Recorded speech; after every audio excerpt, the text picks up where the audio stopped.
Chapter 4 linear equations इन two variables के हमने basic concepts पढ़ लिए थे। तो अब हम पढ़ते हैं एक्सरसाइज 4.1 सॉल्व करने की कोशिश करते हैं। तो एक्सरसाइज 4.1 का जो फर्स्ट क्वेश्चन है उसमें कहा जा रहा है the cost of a notebook is twice the cost of a pen, write a linear equation in two variables to represent this statement. तो एक नोटबुक है और एक पेन है, दोनों का कॉस्ट बताया गया और उसमें कंपैरिजन बताई गई है कि एक जो है वो 2 गुना है। ठीक है, मतलब कि एक चीज़ की कॉस्ट जो है वो 2 गुना है दूसरे चीज़ के कॉस्ट की। तो हम यही जो 2 चीज़ें इनकी कॉस्ट को 2 वेरिएबल्स मान लेंगे और एक इक्वेशन लिख देंगे, वही हमारी लीनियर इक्वेशन इन 2 वेरिएबल्स हो जाएगी। तो यहाँ पर एक हिंट में मतलब एक वैसे बता दिया गया है कि मान लो लेट करते हैं हम cost of notebook be x, इसे हम एक्स मानते हैं, and cost of pen be y, इसे हम वाई मानते हैं, एक्स रुपीज़ और वाई रुपीज़। ठीक है, मतलब कि rupees x and rupees y. तो फिर कहा जा रहा है कि cost of a notebook is twice the cost of a pen, मतलब कि क्या हुआ, कॉस्ट ऑफ नोटबुक बराबर कितना है, twice of cost of pen. Twice मतलब कि 2 गुना ऑफ कॉस्ट ऑफ पेन। तो हमने कॉस्ट ऑफ नोटबुक कितना माना है, एक्स रुपीज़। ठीक है, is equal to 2 times of cost of pen कितना माना है, वाई। तो हमें क्या करना होता है, जनरल फॉर्म क्या होती है, A x plus B X plus C is equal to 0, ये जनरल फॉर्म होती है। तो इसी फॉर्म में हम इस इक्वेशन को कन्वर्ट करेंगे। तो एक्स ये कितना है, इसे हम और आगे करें तो this is x is equal to 2y। ठीक है, 2 × y is equal to 2y। तो उस फॉर्म में क्या करेंगे, x ये जो 2y है उसको हम इक्वालिटी के, मतलब कि यहाँ पर y होता है वेरिएबल में, दिस इज y। तो ये जो y की टर्म है वो इक्वालिटी के LHS पे है, तो हमें यहाँ पर भी y की टर्म जो है वो LHS पे चाहिए होगी। तो ये प्लस 2y है इक्वालिटी के उधर की साइड, तो इधर आके क्या होगा, माइनस 2y।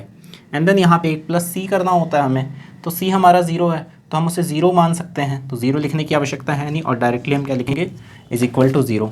तो यही हमारी क्या हो जाएगी, इक्वेशन हो जाएगी, यही हमारा आंसर हो जाएगा। Okay, now second.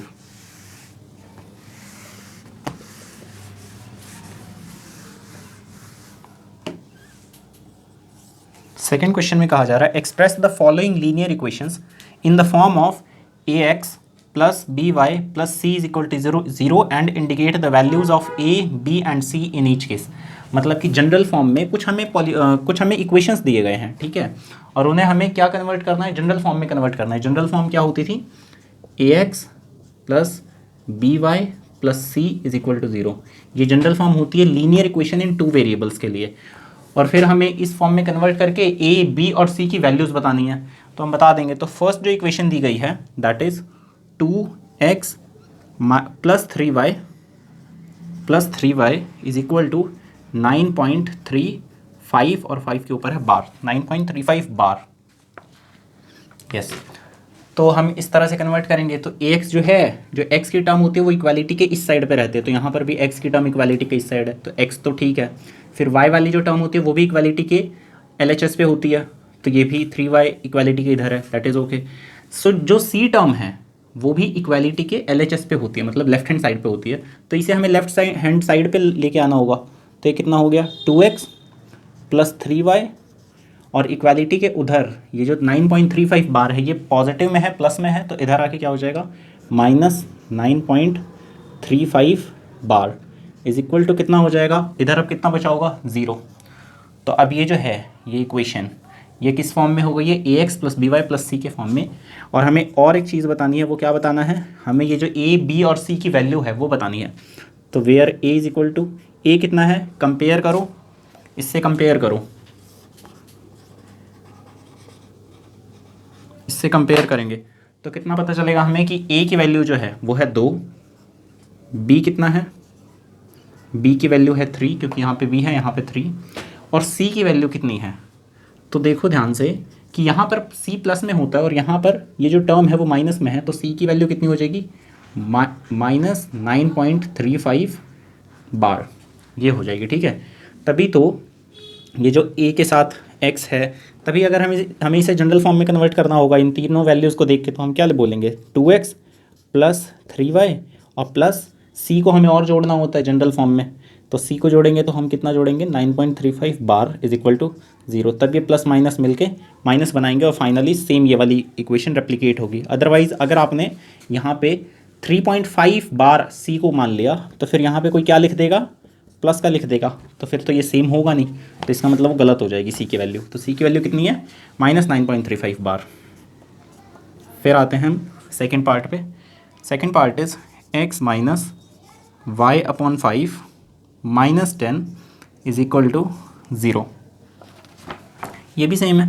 इसमें क्या है, x का जो x के साथ जो वो है कांस्टेंट है वो क्या मल्टीप्लाई हो रहा है, 1, y के साथ क्या मल्टीप्लाई हो रहा है ये हमें देखना पड़ेगा, और यहाँ पे जो c है वो तो है ही, दैट इज़ ऑल्सो ओके। ठीक है, तो x को अगर हमें बिल्कुल उसी फॉर्म में काफ़ी हद तक तो ये जो इक्वेशन है ये ऑलरेडी जनरल फॉर्म में है, लेकिन अगर हमें इसको कन्वर्ट और ज़्यादा करना होगा तो हम क्या लिखेंगे, 1/5 से y मल्टीप्लाई हो रहा है, तभी ये y ऊपर मल्टीप्लाई होकर -y/5 बना होगा। उसके बाद है ये -10 = 0। अब ये क्या है, एग्जैक्ट उसी फॉर्म में आ गया है। फिर से हम कंपेयर करेंगे इससे, कंपेयर करेंगे तो हमें क्या पता चलेगा, a की वैल्यू कितनी है, 1, क्योंकि यहाँ पर कांस्टेंट 1 मल्टीप्लाई हो रहा है। b की वैल्यू कितनी है, -1/5, दैट इज़ -1/5। माइनस क्यों, क्योंकि यहाँ पे वो जो b होता है यहाँ पर जनरल फॉर्म में वो प्लस में होता है, लेकिन यहाँ पे ये टर्म माइनस में है, तो b की वैल्यू किस में हो जाएगी, माइनस में हो जाएगी। और c = कितना हो जाएगा, सेम चीज़, यहाँ पे प्लस में होता है, यहाँ पे ये टर्म माइनस में, तो -10। ओके, तो इस तरह से हमने फर्स्ट और सेकंड पार्ट को सॉल्व कर लिया है। अब आते हैं थर्ड पार्ट पे।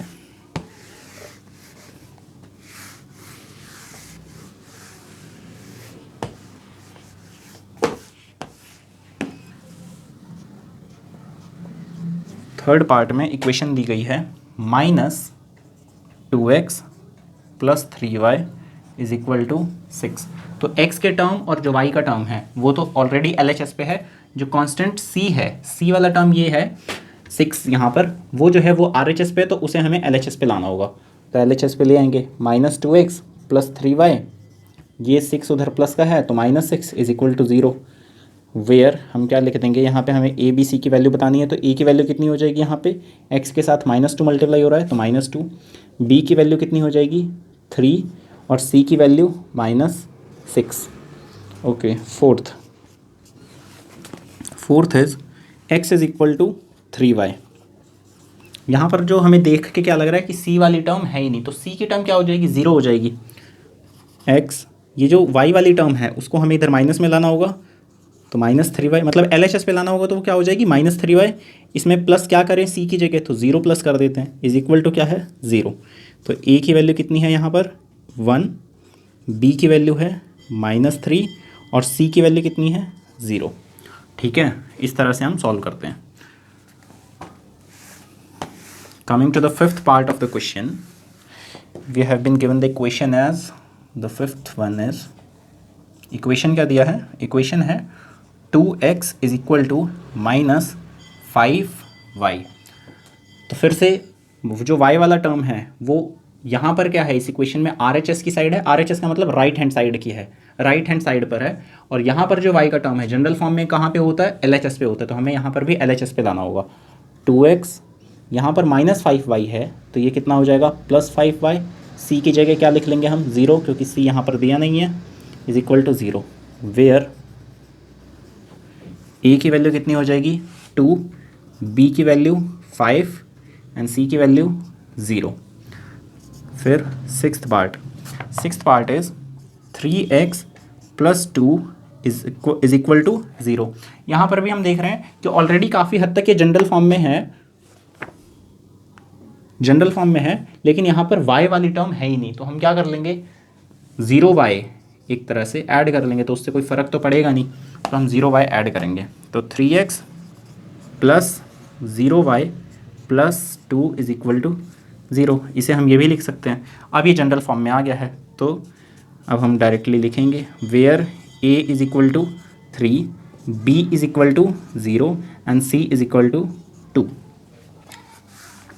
Now seventh part.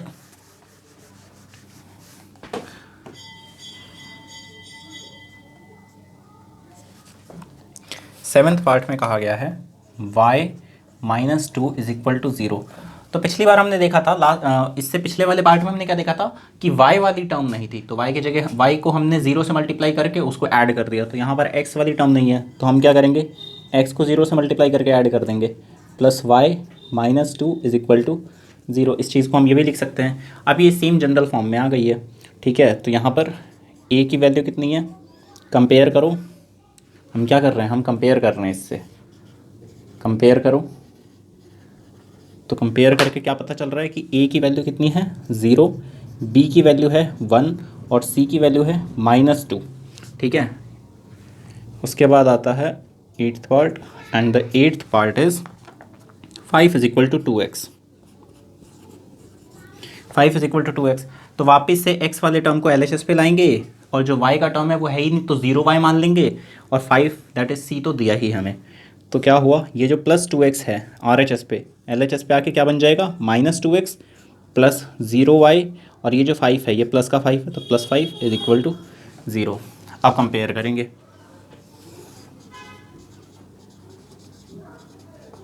तो कंपेयर करेंगे तो क्या बनेगा, a की वैल्यू कितनी आएगी -2, b की वैल्यू 0 और c की वैल्यू 5।